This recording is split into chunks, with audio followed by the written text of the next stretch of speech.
lyrics to my own song. You will. So you're gonna be not necessarily a wall pit, but oh my god. Oh my god. That was so good.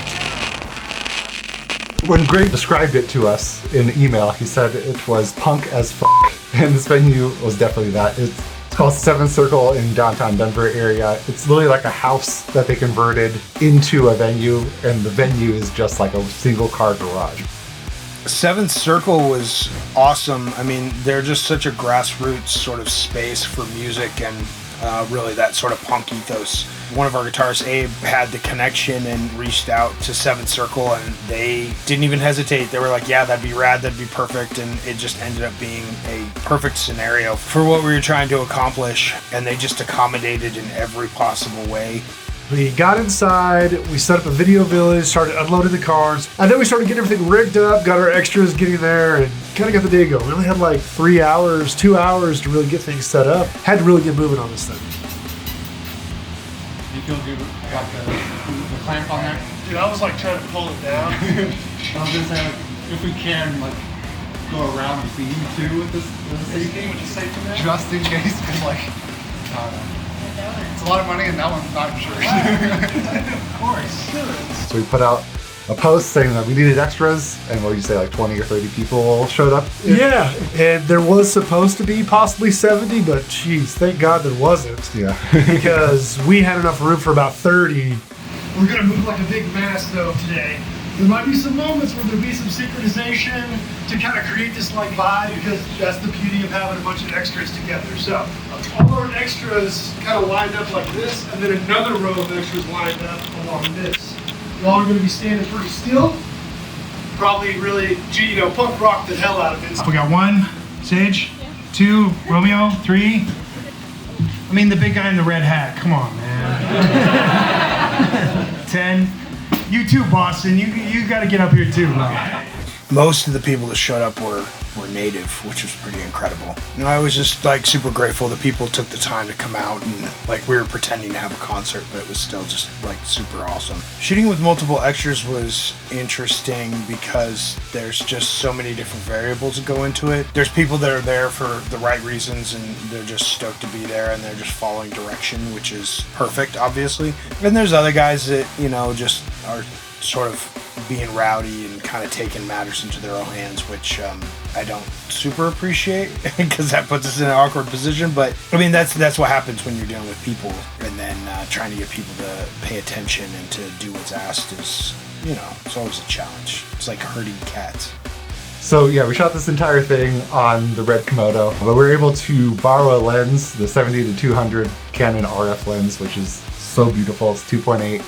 We shot, I would say, like 80% of the shoot on that. The other one was a big old fisheye lens that we got. I think it was a 6.5 millimeter? 6.5, pretty wide. Which is the first time I've ever used a point something millimeter lens. I've never seen.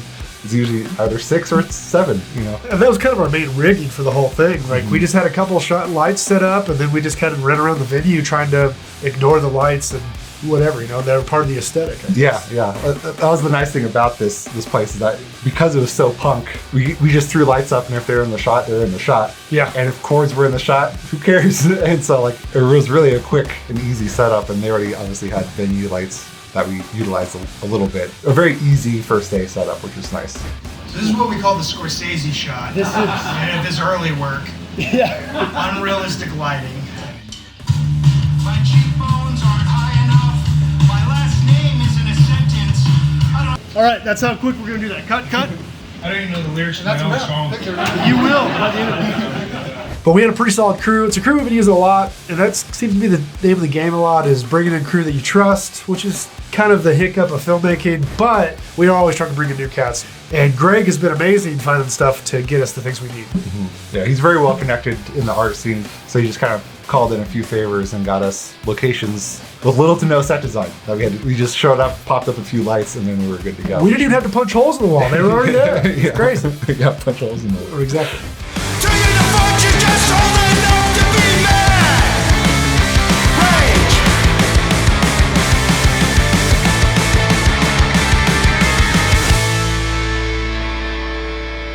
Just got done shooting our first shot. We had an overhead light with Greg here. We're about to set up our big long pullback shot on stage. So stick around. We're excited to show you what's going on here. Thanks for tuning in. We had a lot of moving parts. Something as simple as having a mic set up there so we could direct people over the music. Everybody got earplugs so I could yell, so they could yell. Band was playing full on the whole time. We started off pulling out. We got about 4 takes of this shot until we landed it, and then we moved away. That whole pullback shot was kind of terrifying a little bit because we had so many people who have not necessarily been extras on a set and like are camera aware, but running as fast as they can backwards into a crowd of people was very fun. Like you can see my face, like I'm just like grinning ear to ear. But then later on, when we had the dancers in the circle pit, I was in the pit with them and like trying to be in the crowd with the 6.5 millimeter and like getting hit and trying to like stabilize the shot. Seriously, if you look at the footage, Sean's got the biggest fucking grin on his face. Look at that. It's just like, it's ridiculous, but I'm also like nervously smiling because I'm like, okay, if I fall, someone trips and slams me, the camera's going down. And then for the circle pit, I broke down the camera to its most basic form I could, and then we put that on a little knuckle and threw it up there, which was very scary for me, having my little baby up in the ceiling. We did have some safety cables. We did safety cable the crap out of it, but yeah, just the fact that my rig was above a pit of people that if it fell, it would have been trampled, but it would have been a turned dope out shot. great. And I'm glad we got it done. And I think it's one of my favorite shots just because it's something we've never done. That bird's eye is kind of like a little standalone thing. Here we go. 3, 2, 1, action. Lights. Move. Then Greg had to take off because he has kids that he needs to take care of and they were hungry, so we sent him out. And if you actually look at some of these solo shots of the band, you can tell that Greg's just not there because we shot all their stuff after he left for like an hour. We got all their stuff and then sent them on their way. Yeah, on day 2, we got to shoot at the Evans School, I think it was called. Right? Yeah. Evans School. It's like a 100-year-old building. It was like 1904 was when it was built. And the place we were shooting is literally where they would dump the coal down into like a pit and then they would shovel it into the furnace to heat the building and run electricity, it looked like. But that was like, his artist studio.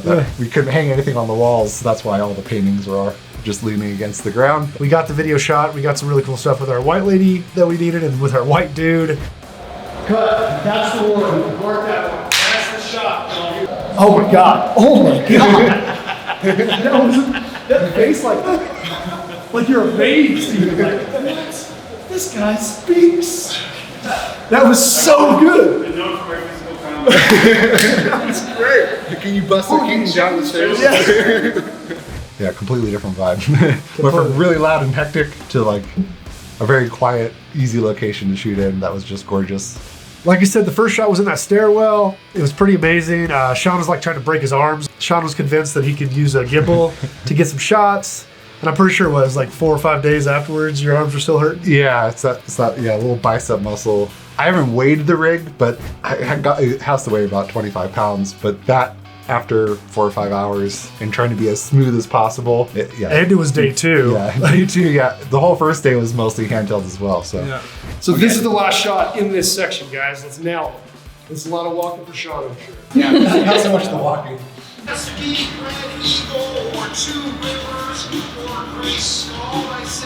What? Ready? Yeah, let's do it. Ready for your camera moment? All right, check this out, guys. We are getting set up to do our final shots of this video. Greg's here. We got the drummer from Devotchka playing our white guy. He's going to come down. He's going to be kind of a little aggressive towards him. And this is our final getting pissed off moment. Because we're in a pit, the ceiling was actually the first floor, so it was really easy to get lights out there. Come on. The cord's so bright. The amount of times I've seen Shag tangled up in cable. It was a pretty easy day. We kept it to 2 days under 6 hours, I'd say, for shooting and getting in and out. You can't spend very much time on it. You need to understand, and your artist has got to understand this too. Like, Greg was so understanding on what it meant to do a low budget film. He was going to have to do a lot of legwork to make sure that we could get this thing done cheaply and efficiently. Yeah. Here we go. 3, 2, 1, action. 1, 2, 3. Yeah. Wait, do one more, but pull away, because when you did that on accident, it looked super fucking cool. 3, 2, 1, action. 1, 2, 3. Oh, yeah. That was it. You can mark that one right there. That was it. Okay, check this out. We just wrapped up on our second video with the Dead Pioneers. Here's Greg. We did it. This is our second video. We're trying to do a trilogy, so we'll see what happens next. Stay tuned. Boom. So this was our second video with Dead Pioneers. We did one back in 5314 in August. Well, yeah, no one owns anything and death is real. So go check it out here and check out the actual music video for Bad Indian, also somewhere on screen here. And, like and subscribe.